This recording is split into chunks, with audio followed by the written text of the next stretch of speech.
Please lord welcome to another video. जी हाँ दोस्तों, लेकर आया हूँ एक ऐसी गवाही जो आप सुन के आपके जीवन में वो राह बदल दोगे जो राह पर आप चल रहे हो। आप एक सच्चाई की राह पर चलने लगोगे, क्योंकि एक ऐसी गवाही है जो बहन नर्क जाकर आ चुकी है वापस। जी हाँ दोस्तों, आप यकीन नहीं करेंगे, लेकिन ये गवाही सुनने के बाद आपका विश्वास बहुत बढ़ सकता है। अगर आपके जीवन में परमेश्वर कोई काम किए हैं, आपके जीवन में परमेश्वर ऐसा काम कर दिए हैं जो कि आप गवाही देना चाहते हैं, आप लोगों को बताना चाहते हैं परमेश्वर के बारे में, तो आप मेरे नीचे डिस्क्रिप्शन में दिए गए इंस्टाग्राम के लिंक पर आप जाएं और अपनी गवाही को वहां भेज सकते हैं। मैं आपकी गवाही अपने चैनल के माध्यम से बहुत सारे लोगों को सुनाने का प्रयास करूंगा और इससे परमेश्वर की महिमा होगी। तो आइए ये प्यारा सा गवाही को हम लोग सुनते हैं। दिल थाम के बैठिए, बहुत ही बेहतरीन गवाही है। तो आइए इस गवाही को शुरू करते हैं। प्रभु ने मुझे प्रार्थना के द्वारा दिखाया और मैं आपके बीच में बताना चाहती हूँ। मैं प्रार्थना कर रही थी और परमेश्वर ने मुझे नर्क का दर्शन दिखाया। मैंने जब उस नर्क को देखा तो नर्क की तड़पन से तड़प उठी, मैं व्याकुल हो उठी और मैं आपको बताती हूँ कि वहाँ पर कैसा कैसा पीड़ा देखने को मिला। मैंने उस पीड़ा को अपने शरीर पर सही है और मैं उसमें गुजारा है। मैं 1 घंटे लगातार प्रार्थना के द्वारा उस नर्क में रही। जब मैं धरती पर थी और प्रार्थना कर रही थी तो बेहोशी हालत में थी। उस बेहोशी हालत में मेरी आत्मा नर्क में थी। नर्क के द्वार पर मैंने खुद को पाई। मैंने वहाँ पाया कि एक पतली सी रास्ता है जो पूरे अंधेरे से भरी हुई है।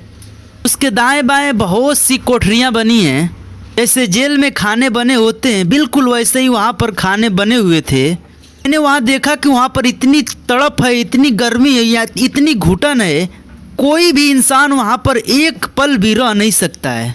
मैं इस बात को अपने ऊपर सह रही थी कि प्रभु मैं किस जगह पर हूँ, तो तुम मुझे यहाँ से निकालो। मैं बहुत रो रही थी और यीशु मसीह से विनती कर रही थी, प्रभु मैं आगे न बढ़ पाऊंगी, मुझे यहाँ से निकालो प्रभु और मुझे लेकर चलो। परमेश्वर की चरणों में थी और विनती कर रही थी, लेकिन प्रभु ने मेरे हाथ को थाम लिया और वहाँ से निकलने न दिया।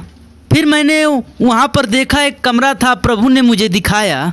उस कमरे में देखा कि एक आदमी है जो कि सफ़ेद कलर का शर्ट पहने और ब्लैक कलर का पैंट पहने।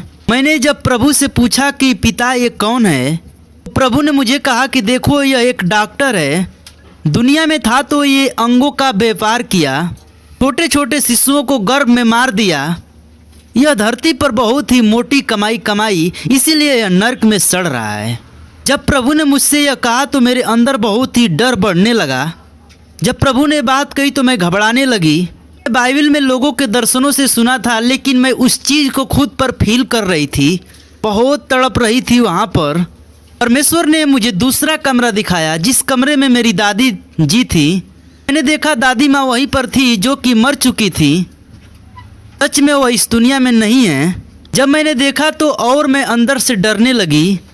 प्रभु ने फिर मुझे तीसरा कमरा दिखाया, जो कि तीसरा कमरा बिल्कुल खाली था। तो प्रभु से मैंने पूछी कि प्रभु ये कमरा खाली क्यों है, तो परमेश्वर ने मुझे कोई जवाब नहीं दिया और फिर मुझे चौथा कमरा दिखाया। इसमें मेरे मरे हुए चाचा जी थे। प्रभु से मैंने पूछी प्रभु ऐसा क्यों है, तो प्रभु ने मुझे कुछ जवाब नहीं दिया और इस तरह 5वां कमरा दिखाया, जिसमें देखी तो मेरे नाना जी थे। मेरे नाना जी भी इस दुनिया से मर चुके हैं, लेकिन मैं उनसे बहुत प्रेम करती हूँ। यह देखकर मैं प्रभु यीशु के चरणों में गिर पड़ी और अपने नाक को रगड़कर प्रभु यीशु से विनती करने लगी, मेरे नाना को छोड़ दो, यहाँ से जाने दो। और मैं अपने नाना के सब अच्छे कामों को प्रभु के सामने गिनाने लगी। मेरे नाना ने प्रभु बहुत भलाई की है, बहुत अच्छाई की है, प्रभु इनको यहाँ पर मत रखो। और मैं खुद से उस दरवाजे को खोलने की कोशिश करने लगी कि मैं अपने नाना जी को बचा सकूँ, लेकिन मैं न बचा सकी। तो ऐसा लगता था कि मेरे अंदर कोई भी सामर्थ्य नहीं है। उसके बाद जीसस ने अपने हाथों से मुझको उठाया। उन्होंने कहा कि बेटी देखो, जो अनुग्रह मैंने तेरे खानदान पर नहीं किया, वो अनुग्रह तेरे परिवार पर किया है। देखो ये तीसरा कमरा जो खाली देख रही हो, यह तुम्हारे लिए है। यह कमरा तुम्हारे परिवार के लिए है। अगर तुम मेरे विधियों को न मानोगी, अगर तुम जमीन पर निश्चिंत रहोगी कि मैं स्वर्ग ही जाऊंगी, मेरे काम को पूरा न करोगी, मेरे स्वभाव में न जियोगी, लोगों को मेरे बारे में न बताओगी और लोगों के लिए प्रार्थनाएं न करोगी, अगर तुम ऐसा नहीं करती हो तो तुम्हें भी इस तीसरे कमरे में आकर रहना होगा।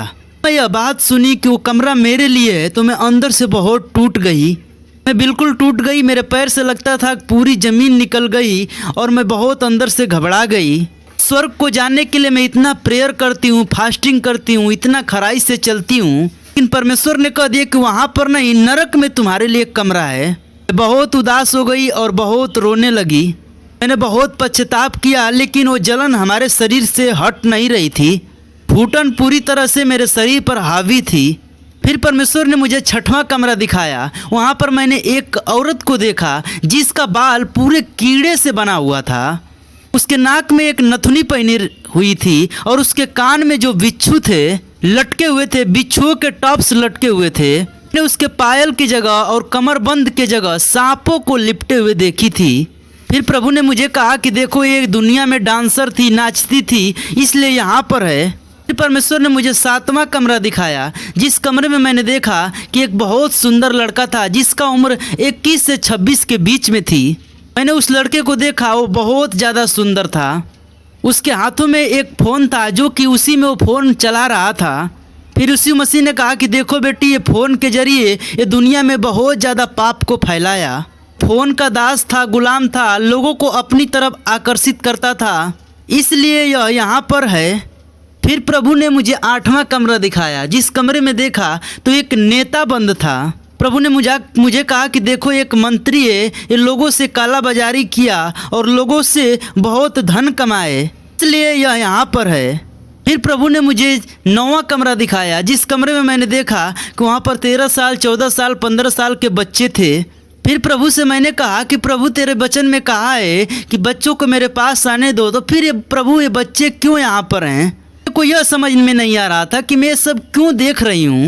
लेकिन प्रभु ने कहा कि देखो, ये मेरी आज्ञा नहीं मानी, ये व्यर्थ व्यर्थ काम किए, अपने माता पिता को तुच्छ जाने, इसलिए यहाँ पर सड़ रहे हैं। इस तरह प्रभु ने मुझे 9 कमरे दिखाए और 9 कमरों को देखकर मैं बहुत तड़प रही थी, लेकिन मेरे दिमाग से वो तीसरा कमरा नहीं निकल रहा था जो मेरे लिए और मेरे परिवार के लिए रखा गया था।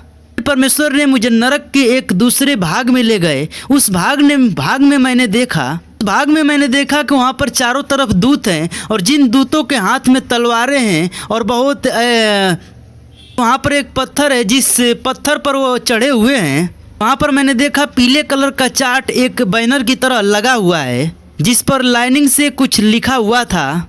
उसके बाद यह देखकर प्रभु से मैंने पूछा कि प्रभु, ये सब क्या हो रहा है? ने कहा कि देखो, ये दूत हैं और ये मनुष्यों के पास जाते हैं और 4-4 घंटे के लिए पीड़ा देते हैं, और यह पेपर पर पूरा चार्ट बना हुआ है कि कौन दूत कब जाएगा और 4 घंटे कौन सी पीड़ा किस मनुष्य को देगा।